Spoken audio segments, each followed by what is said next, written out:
ফার্স্টেই বলবো ভিডিওটা বেশি বেশি করে শেয়ার করবেন। আমাদের সবার হাতেই কিন্তু ফোন থাকে, টাচ ফোন।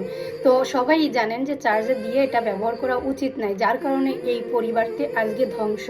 চার্জে দিয়ে মোবাইল রাখার কারণে মানে বাস্ট হয়ে ঘরে আগুন ধরে পরিবারটি নিঃস্ব হয়ে গেছে। যার একবেলা মাছ না ধরলে বা কাজ না করলে হচ্ছে খাওয়ার জোটে না, তার পরিবারটা পুরো ধ্বংস। এখন তার স্থান হচ্ছে খোলা আকাশের নিচে, রাত থাকার স্থান। তো ভিডিওটি আপনারা বেশি বেশি করে শেয়ার করবেন। অনেক হারে ফোন ব্যবহার করা বেড়ে গেছে, তো সবাই একটু সতর্কভাবে ব্যবহার করবেন। আজকে ফোনটা বাস্ট হয়ে ঘরে আগুন লাগছে, মানুষগুলো বেঁচে আছে, কিন্তু এমনও হতে পারে যে মানুষও মারা গেছে। তো অনেক আগে হাতে বাস্ট হয়ে মানুষ মারাও গেছে।